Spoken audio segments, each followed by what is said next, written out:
Goeiemôre, baie welkom by hierdie opname van ons erediens vir die Sondag, die 30ste Januarie. Ja, kan jy glo, ons is al aan die einde van die eerste maand van hierdie jaar. Mag die Here vir jou werklik goed wees. En mag ons almal saam beleef dat die Here in sy groot genade vir ons sorg. Ja, ons is so afhanklik van hom, ons het hom so nodig. Maar ons weet ook in ons belyde dat hy is die getroue Here. En daarom vertrou ons op hom, want hy sal ons nooit in die steek laat nie. In moeilike tye gee hy ons krag, in swaar tye bemoedig hy ons. Hy is ons vreugde, hy is ons hoop, hy is ons hele lewe. Daarom is dit ook so lekker om dit vanoggend met mekaar ook te kan deel. Hierdie belydenis dat die Here is ons koning. God is ons skepper, God wat vir ons sorg. Jesus is ons verlosser, wat ons red en in ons kom woon en deel word van ons lewens. Ons bely hom as die Gees wat vir ons troos en hoop bring. Mag hierdie drie enige God in sy groot genade en barmhartigheid dan ook vandag vir jou ryklik seën daar waar jy is. Amen.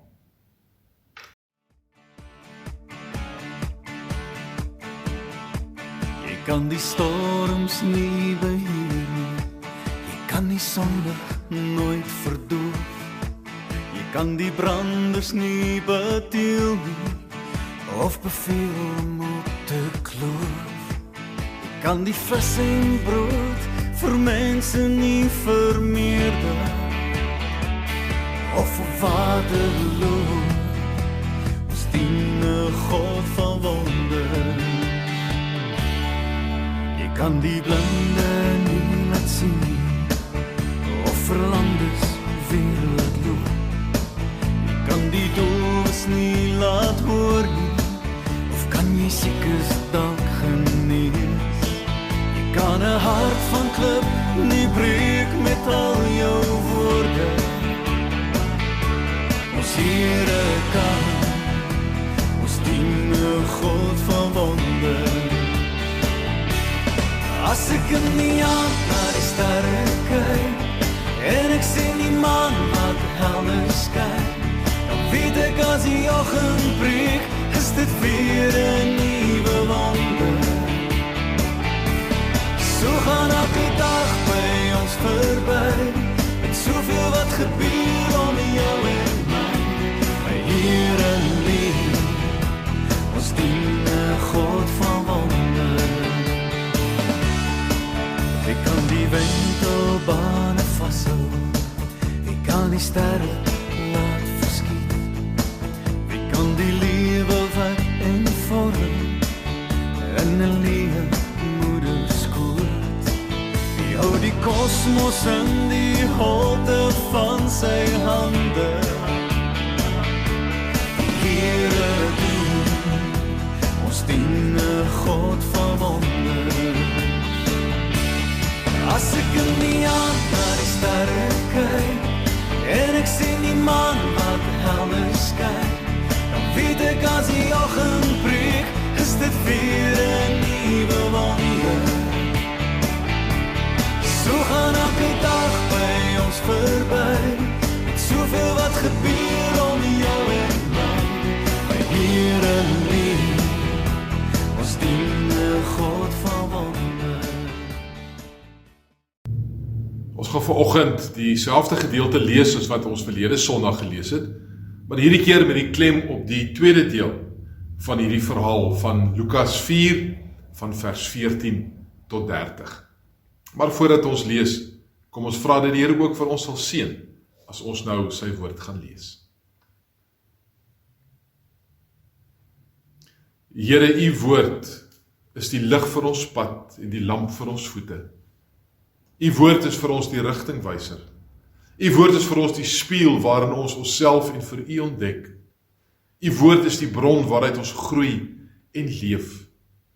U woord is vir ons die rigtingwyser, sodat ons weet op watter pad om te loop. En daarom is ons so bevoorreg om vanoggend die woord te kan lees. Mag dit regtig vir ons vreugdevol, maar ook vrugtevol wees, om vanoggend rondom u woord stil te raak. Ons loof u Here, en ons prys u naam. Amen. Ek lees vir ons Lukas 4 van vers 14. Ek lees vir ons uit die 2020 vertaling. Vol van die krag van die Gees het Jesus na Galilea teruggegaan. En die nuus oor hom het deur die hele omgewing versprei. Hy het die mense in hulle sinagoges geleer en almal het met lof van hom gepraat. Toe Jesus in Nasaret kom, waar hy groot geword het, het hy op die Sabbat na die sinagoge gegaan soos hy gewoonte was. Toe hy opstaan om voor te lees, is die boekrol van die profeet Jesaja vir hom aangegee, en hy het dit oopgerol en die plek gevind waar geskryf staan: Die Gees van die Here is op my, omdat hy my gesalf het om die goeie boodskap aan arme mense te verkondig.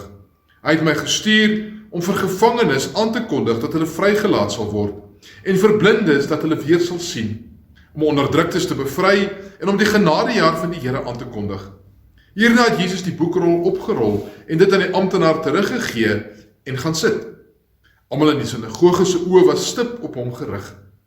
Toe het hy met hulle begin praat: Hierdie gedeelte in die skrif is vandag vervul, terwyl julle daarna geluister het. Almal het hulle instemming met hom betuig en was verwonderd oor die woorde vol genade wat uit sy mond gevloei het.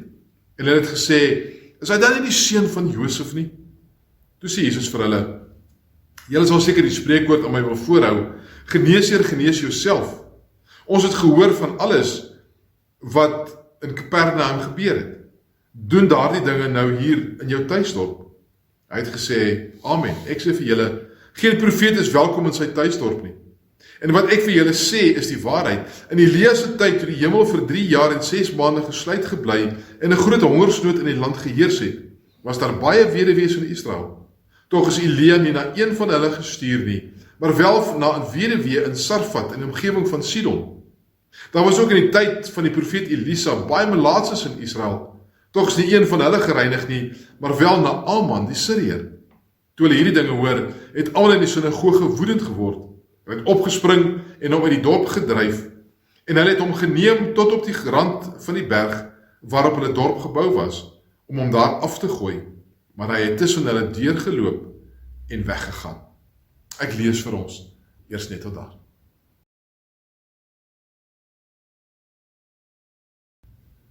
Ek het verlede Sondag, sal julle onthou, verwys na die film Miracle in Cell No. 7. Ek wil vanoggend weer so 'n bietjie stil staan by hierdie film as inleiding. Maar so 'n bietjie van 'n spoiler alert, ek gaan die geheim van die fliek vanoggend weggee. Vir die van julle wat die eerste deel gemis het, Miracle in Cell No. 7 is 'n Turkse fliek met Engelse onderskrifte wat die verhaal vertel van 'n dogtertjie met die naam van Ova.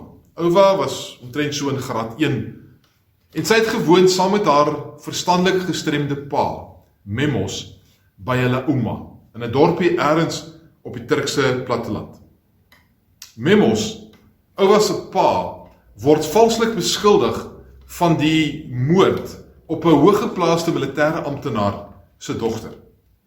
Memos word gevange geneem en dan in 'n militêre tronk gegooi en later word hy veroordeel om tereggestel te word.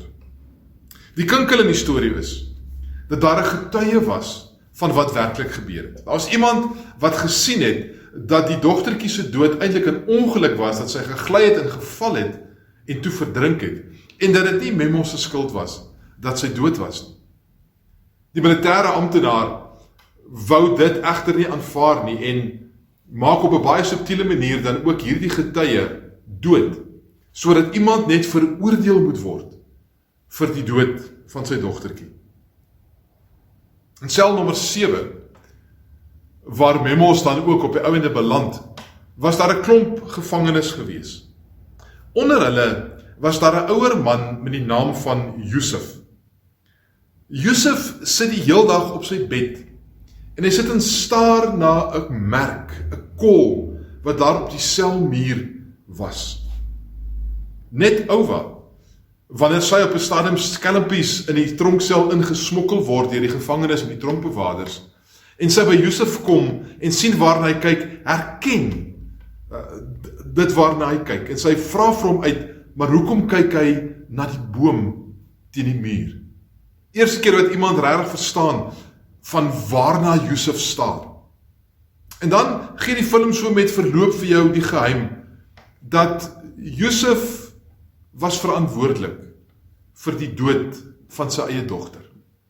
Sy het weggeloop met 'n ander man en toe is sy doodgemaak. En sy is onder 'n boom, 'n alleenstaande boom in die veld begrawe. En nou sit Josef in die tronk as gevolg van die dood van sy dogter. En hy sit met hierdie skuldgevoel en hierdie stuk angs en onsekerheid ook in hom oor dit alles. En daarom sit hy die hele tyd en staar na hierdie beeld teen die muur wat hom herinner aan die boom waaronder sy dogter begrawe is. Wanneer dit in die verhaal uitkom dat Memos tereggestel gaan word, maar terwyl almal weet dat hy eintlik onskuldig is, sy medegevangenes en ook die tronkbewaarders wat weet dat Memos onskuldig is aan hierdie moord waarvan hy aangekla word, dan is almal diep ontstel daaroor, maar besef dat hulle vasgevang is in 'n stelsel, in 'n stelsel waar daar eintlik nie uitkoms gaan wees nie. Totdat Josef na vore kom en vra dat hy tereggestel moet word, eerder as Memos. En so bewimpel die gevangenes en die tronkbewaarders dit, dat Memos stilletjies vrygelaat word, stilletjies uit die tronk wegkom, en dat al die mense wat getuies moet wees, hulle bewimpel dit dat daar niemand is nie, sodat die teregstelling kan plaasvind. En so gebeur dit dan in hierdie film, dat aan die einde word Josef, word hy in die plek van Memos tereggestel. En een van die aangrypende tonele in hierdie film aan die einde is dan ook wanneer Memos en Ouwa weer verenig word. Wanneer hulle weer by mekaar kom en Memos en Ouwa op die ouende ook deur die tronkbewaarders uit Turkye uitgesmokkel word, sodat hulle op 'n nuwe plek 'n nuwe lewe kan begin. En hierdie is een van die sterk temas dan ook in hierdie film. Die van selfprysgawe ter wille van 'n ander. Dit is eintlik iets wat in ons moderne samelewing 'n baie skaars kommoditeit geword het. Ons leef in 'n tyd, ons leef in 'n wêreld waar mense al hoe meer sien en al hoe meer agterkom hoe selfsugtig en selfgerig en narcisties ons mense geword het. Dit is interessant as jy byvoorbeeld kyk op sosiale media, tot watter uiterstes mense sal gaan om aandag te trek. Op sosiale media gaan dit net oor hoeveel volgelinge jy het en oor hoeveel likes jy op jou posts kry. En die interessante is, as 'n mens bietjie gaan kyk ook, om op te let tot watter uiterstes mense sal gaan, net om die aandag op hulle self te trek. Mense wat in die middel van 'n straat sal gaan staan en die verkeer ophoop, saak daarmee het, sodat hulle net 'n gepaste foto kan neem. Mense wat selfs so ver gaan om tragiese, traumatiese situasies uit te byt, om net 'n selfie te kan neem, sodat hulle tog net op sosiale media raak gesien kan word. Dit is ongelooflik om dit te kan sien, sonder hoe mense optree, sonder om enigiemand anders in ag te neem. Maar ons sien dit ook in ons daaglikse interaksie met mense. Hoe mense net selfsugtig is. Hoe mense net nie meer ruimte maak en plek het vir ander mense nie. Maar tussen al hierdie malligheid deur, kry mense ook tog nog wat mense jou kom verras. Onder die opskrif van Faith in Humankind Restored, is dit so mooi om te sien hoe selfloos ander mense weer kan optree. En hoe hulle tot die uiterste sal gaan om ander mense te help, ja selfs soms ten koste van hulle self. En dis die interessante van ons wêreld, is dat ons dit sien, is dat jy amper hierdie twee groepe mense kry. Aan die een kant, hierdie mense wat absoluut narcisties, selfgerig, op hulle self gefokus leef, saak het met die res. En dan mense wat nog tyd en energie en geld en liefde vir ander mense oor het. En weer tot uiterste sal gaan, om ander mense te kan help. Om hulle ook uit hulle te nood en krisisse te kan help. Ons teksgedeelte vanoggend skryf Lukas vir ons hoe Jesus teruggekeer het na sy dorp Nasaret waar hy groot geword het. En dat hy dan op die Sabbatdag na die sinagoge toe gaan. En dan gee hulle vir hom die boekrol van Jesaja aan en dan lees Jesus daai aangrypende gedeelte uit Jesaja 61. 'n gedeelte wat gevul is met belofte van evangelie wat aan armes verkondig sal word, met die belofte van vrylating vir gevangenes, van blindes wat weer sien, van onderdruktes wat weer vryheid sal beleef, van die genadejaar van die Here wat sal plaasvind. En ek het verlede week daarna verwys. Dit is die konteks van Jesaja. Israel wat teruggekeer het uit die ballingskap en vasgekeer sit in haglike omstandighede waar die armes uitgebuit is deur die rykes en waar Israel swaar belastings aan die Persiese koning moes betaal. Waar mense swaar gekry het. In die tyd van Jesus was dit presies dieselfde. Mense het swaar gekry. Hulle was arm. Daar was baie mense wat hulle grond en hulle eiendom, ja, wat selfs by geleentheid hulle kinders of familie moes verkoop aan die rykes. En dan nog, net om hulle belastings te kan betaal. En dan nog die oorheersing deur die Romeine, wat soveel las op die mense geplaas het. En daarom wanneer Jesus dan in hierdie konteks met hierdie mense praat en sê, maar daar is hoop, dan knik hulle instemmend saam. Want dit klink mooi. Veral wanneer Jesus, nadat hy gaan sit het vir hulle sê, maar vandag het hierdie woord vir julle waar geword. In hom, in Jesus, as die Messias, die beloofde Messias, die gedroomde Messias, gaan hierdie beloftes van God waar word. Dan is die mense dadelik instemmend en sê, ja, ons soek daarna, ons verwag dit. Maar dit is so typies vir ons as mens, nie? Ons luister graag na boodskappe waarvan ons hou. En ons luister graag na mense wat praat, soos wat ons daarvan hou, dat hulle moet praat. Met boodskappe, met inhoud, waarvan ons hou. Dan hou ons van 'n mens, wanneer hulle praat na ons siening.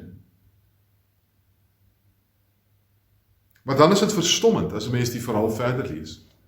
En daarby wil ek vanoggend 'n bietjie stil staan, is hoe daar 'n wending in die hele stemming daar in die sinagoge kom.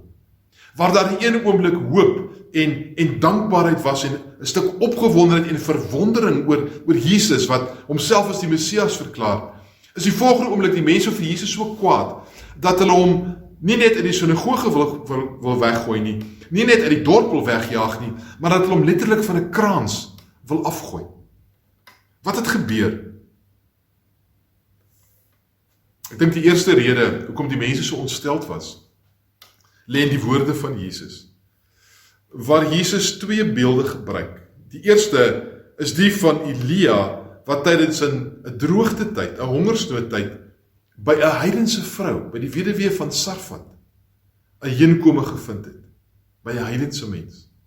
Die tweede beeld wat Jesus gebruik is die van in die tyd van Elisa, Elia se opvolger, toe Naaman, wat ook 'n heiden was, van melaatsheid genees het.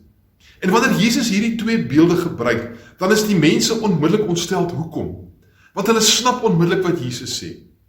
Want Jesus sê eintlik vir hulle dat die genade aankondiging, die belofte van die jubeljaar, van die genadejaar, die belofte van die vrylating van die gevangenes, van hoop, van lewe, is nie net vir Israel nie, maar ook vir die buite Israel. Op die ouende ook vir die vyande van Israel. So wat kom Jesus? Jesus kom en hy gooi die genade net geweldig wyd oop. En Jesus sê dat God se genade en dat sy liefde, dat God baie wyer kyk as net sy volk. Vir Israel was dit ontstellend, want hulle wou graag God se genade en liefde vir hulle self toeëien. Hulle wou dit vir hulle self ophys.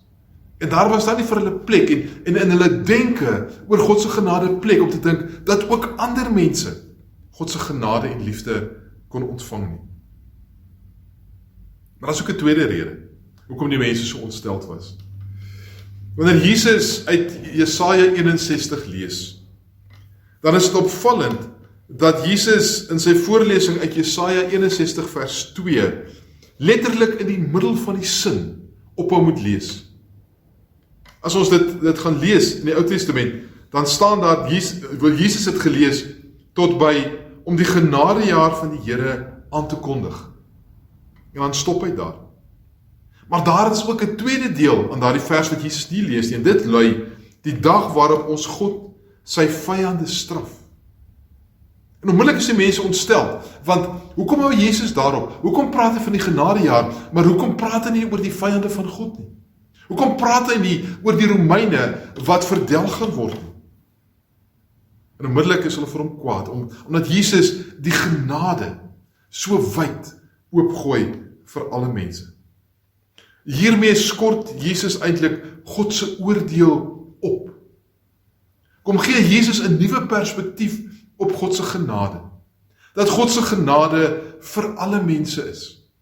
En dat God se genade, al is dit ook gerig op die vrylating en op die herstel en op die genadejaar, dat dit primêr gefokus is op die redding van mense. Wanneer Jesus dan kom en vir die mense sê, maar God het ook genade vir die heidene, nie net oordeel nie, dan is hulle onmiddellik ontstel, so ontstel, dat hulle hom by 'n krans wil afgooi. Ook wanneer Jesus later verhoor en onskuldig veroordeel word om te sterf, kondig Jesus nie oordeel aan nie, maar bid hy juis dat sy vervolgers vergewe moet word. En hierin dink ek met ons baie mooi ontdek oor die rykdom en die rykwyte van God se genade. Ek dink daar's almal vir ons wat, as ons sekere name hoor van politieke leiers of van mense in ons onmiddellike omgewing, selfs in ons vriendekring, in ons sosiale kringe, by ons in die werkplek, dalk op die skoolbank saam met ons, wat ons moet mooi dink daaroor, maar die Here is ook lief vir daai persoon, dat dit nie vir ons 'n lekker gedagte is nie. Daar is mense wat ons wens, die Here wil hulle eerder veroordeel, die Here wil hulle eerder vernietig. Terwyl Jesus juis kom sê, God het daardie mense ook lief. God wil ook daardie mense genadig wees. God wil ook daardie mense nader trek. En die ironie van die saak is, dat die mense van Nasaret was gelowige mense. Was gelowige mense wat in God geglo het.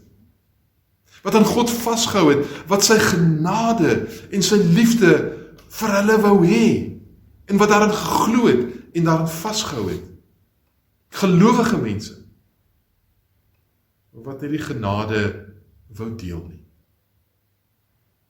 Wat nie wou iets verstaan van die rykwyte van God se omgee en van sy verlossing nie. Ons het verlede week ook dit vir mekaar gesê, dat wanneer Jesus die voorbeeld stel van sy genade, dan rus hy ook die kerk toe met die opdrag om net soos hy te gaan genadig wees. Om net soos hy te gaan mense bevry van die magte wat hulle vernietig. En ek dink dieselfde geld ook vir hierdie tema. Dat ons as kerk juis die opdrag ontvang om nie die genade vir onsself toe te eie nie. En nie te wil veroordeel oor hulle wat anders as ons is of anders as ons dink nie. Maar om juis ook uit te gaan en hierdie genade te gaan uitleef en te gaan uitdeel. Weier as die geloofsgemeenskap, weier as die kerk, sodat elke knie kan buig en elke tong kan bely en erken dat Jesus die Here is en gered word. Ek dink dis 'n tema wat die laaste tyd baie flou geword het ook in die kerk. Is die tema van sendingwerk. Is die tema van evangelisasie. Is die tema van ons getuienis na buite. Ons groei so maklik na binne. Ons raak so besig met ons eie dinge, met ons eie kerkwees en met ons eie koestering hier binne en ons is dankbaar oor God se genade en liefde vir ons en sy barmhartigheid en sy goedheid en sy sorg vir ons. En die gevaar bestaan so maklik dat ons dit vir onsself kan hou. En dat ons dit nie gun vir mense buite ons onmiddellike kring nie. Daarom dink ek moet ons hoor in hierdie boodskap van Jesus. God se genade is groter as wat ons dink. En ons moet dit gaan leef. Ons moet dit na die wêreld vat. Ons moet ons getuienistaak en ons sendingtaak ernstig begin opneem. Sodat meer en meer mense ook God se genade en verlossing kan ontdek. So kom ons klim so 'n bietjie uit ons eie wêreldjies uit. Kom ons kyk 'n bietjie op en sien die nood buite die kerk raak. En kom ons verkondig aan die wêreld genade en liefde, bevryding en vrede. Amen.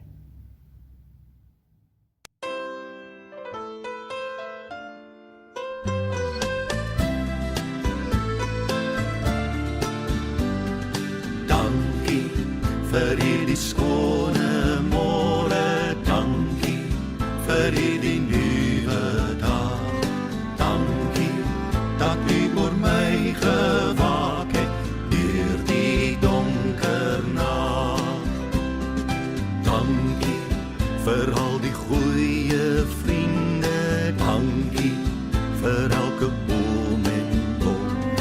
Dankie vir al die seëninge wat aan my toe kom.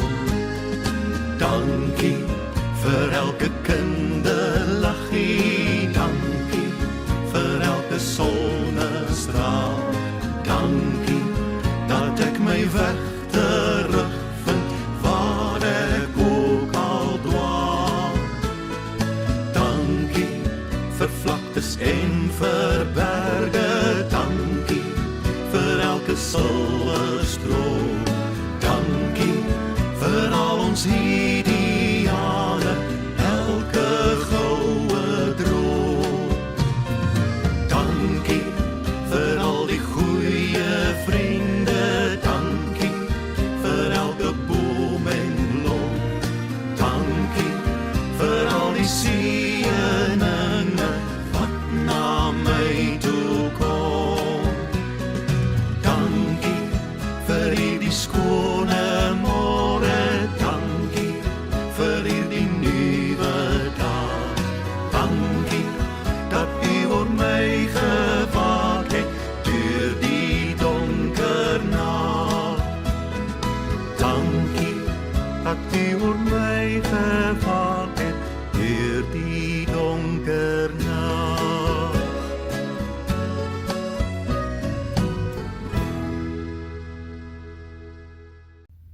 Here, ons is soms so arm aan ons begrip van genade. Ons verstaan U genade so dikwels so klein. Ja, Here, soms word ons selfs kwaad wanneer U genade weier strek as wat ons wil hê. Here, leer vir ons om iets te verstaan van hoe groot U genade vir ons elkeen persoonlik is.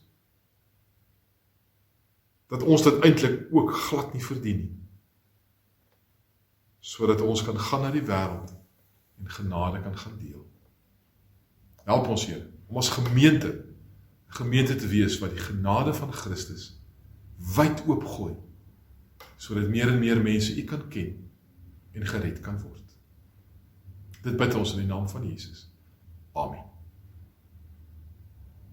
En daarom is my gebed vir jou, dat die genade van ons Here Jesus Christus en die liefde van God, die kosbare teenwoordigheid van die Heilige Gees, vir jou sal toerus om in hierdie wêreld God se genade wyd te gaan oopgooi. Amen. Dankie vir hierdie skone môre, dankie vir hierdie nuwe dag. Dankie dat U oor my gewaak het deur die donker nag. Dankie vir al die goeie vriende, dankie vir elke boom en boom. Dankie vir al die seëninge wat aan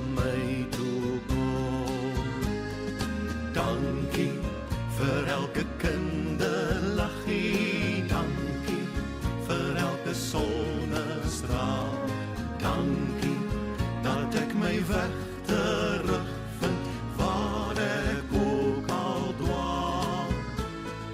Dankie vir vlaktes en vir berge, dankie vir elke silwerstroom. Dankie vir al ons hier